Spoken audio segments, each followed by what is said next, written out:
السلام عليكم ورحمة الله وبركاته. النهاردة معاكم مطبخ فيري. هنعمل النهاردة تحلية سهلة وبسيطة جدا، ما بتاخدش 5 دقايق، والطعم ما اقولكوش يجنن. تحلية الكاستر ان شاء الله هتعجبكم، والطريقة سهلة قوي قوي قوي، وزي ما قلت لكم في 5 دقايق تقدري تحضري احلى تحلية ليكي ولولادك، وممكن كمان للضيوف وتقدميها. وزي ما انتم شايفين شكلها جميل وطعمها كمان جميل جدا جدا جدا. خلاص يلا بقى مع بعض نشوف طريقتنا ونشوف مقاديرنا ونشوف ازاي هنعمل تحلية الكاستر النهارده.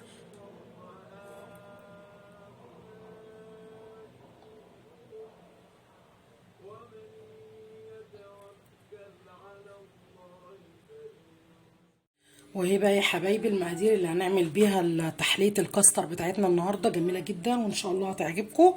اول حاجة هنجيب الكاستر اهوت اللي هو دوت، يكون موجود بقى عندك ان شاء الله. انا جهزت منه اهو، هنعمل منه نص مج. خلاص دي الكميه اللي احنا هنعملها. لو انت بقى عايزه تعملي كميه اكبر ضعف الكميه، يعني انا هنا هعمل النص مج الكاستر ده، هحط عليه كوبايه لبن وكوبايه سكر. لو انت حابه تضعف الكميه اعملي كوبايه كاستر عليها كوبايتين لبن عليها كوبايتين سكر، ده لو انت حبيتي تكتري الايه الكميه. خلاص فانا اهو هشتغل دلوقتي، هعمل لكم اهوت الكميه ديت: نص كوبايه كاستر، كوبايه لبن، كوبايه سكر. خلاص دي الكميه اللي انا هشتغل بيها النهارده.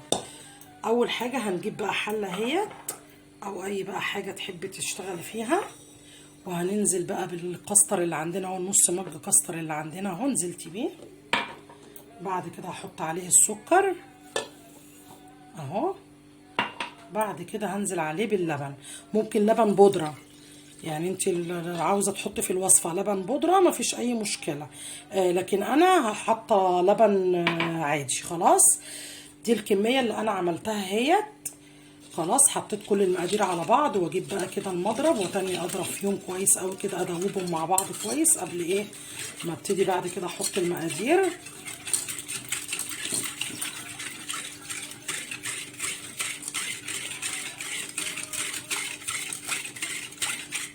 كده وابتدي بقى بعد كده اعمل ايه، هجيب بقى معايا الميه بتاعتي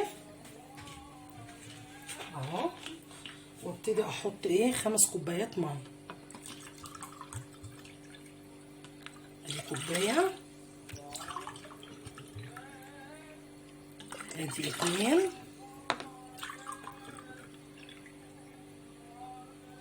ادي 3. هكمل بقى الميه عشان ما كملتش.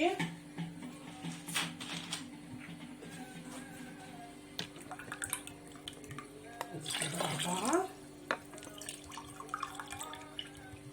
ادي كده 5. خلاص دي كده 5 كوبايات ميه اللي انا حطيتهم، وهدوبهم كويس قوي برضو زي ما انتم شايفين. هبتدي برضو اقلبهم بالوسط كده كويس قوي عشان ادوب كل المقادير مع بعض.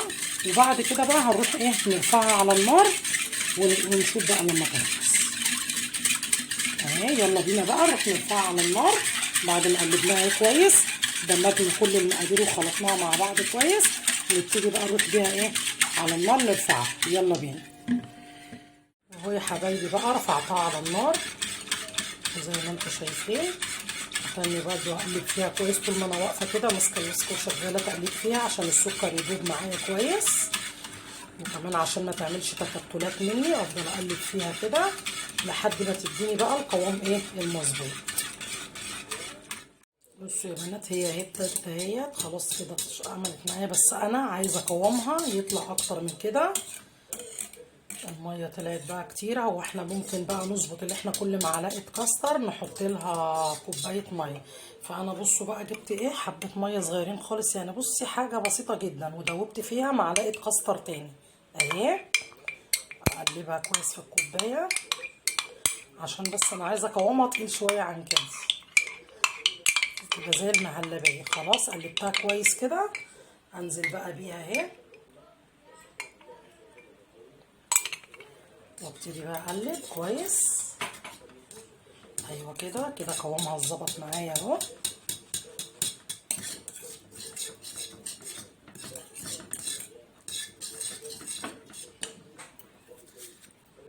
كده ايوه كده كويس اهو. يعني لسه طبعا انت هتحطيها بقى في كوبايات وهتدخليها التلاجة فبتجمد بقى معاكي كده قوامها حلو كده كويسة معايا اهي.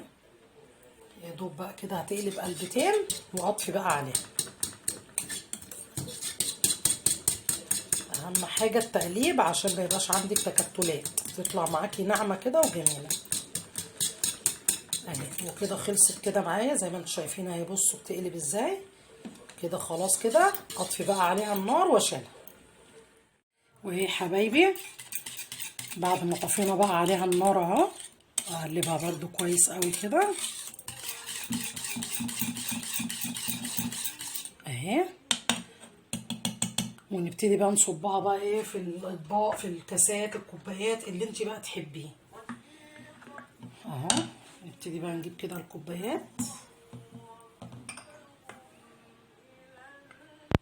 اهو.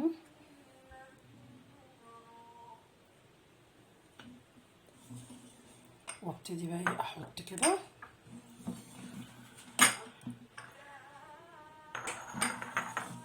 عايزه اوريكم اهو.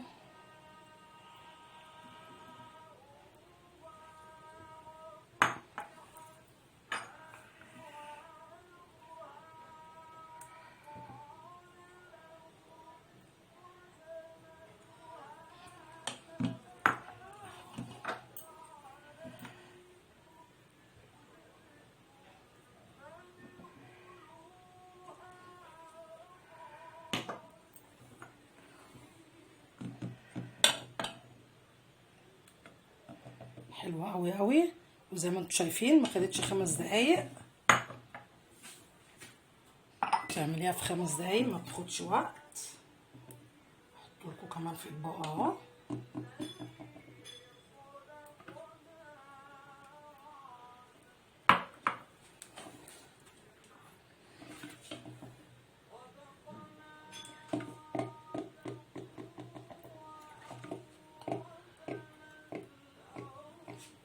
اهو زي ما انتم شايفين كده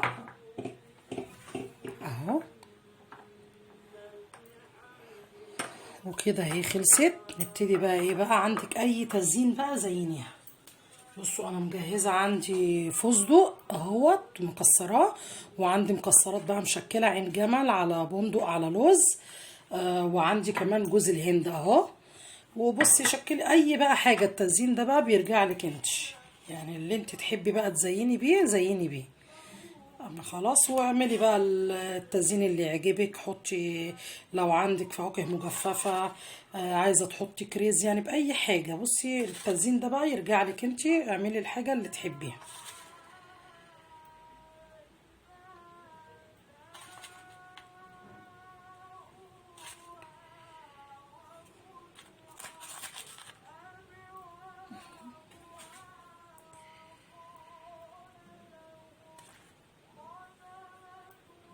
ولو ما بتحبيش اصلا عليها حاجه سيبيها كده، كليها من غير حاجه برضو بيبقى شكلها جميل جدا.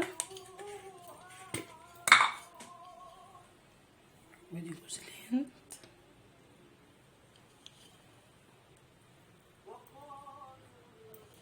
وبكده شوفي تبقى عملتي احلى تحليه. تحطيها بقى في التلاجة تسقع كده وتاكليها وهي ساقعه جميله قوي قوي، ترطب على القلب كده. وما خدتش مننا 5 دقايق، ومقاديرها سهله وموجوده في كل بيت، مش هتحتاجي اي حاجه خالص. وبكده اهي خلصنا وصفتنا النهارده اهيت. ان شاء الله بقى كده اتمنى ان هي تعجبكم باذن الله. وان شاء الله بقى كلكم ايه تجربوها وتقولوا لي بقى في الكومنتات ايه رايكم فيها اهيت. وهي حبايبي بقى بعد ما خلصناها شايفين شكلها جميل ازاي اهي. هتعجبكم قوي قوي قوي قوي، جميله جدا وما بتاخدش وقت وسهله جدا. ان شاء الله بقى اتمنى ان كلكم تجربوها وتقولوا لي في الكومنتات ايه رايكم. وان شاء الله نتقابل مع بعض في فيديو جديد من وصفات مطبخ فارس.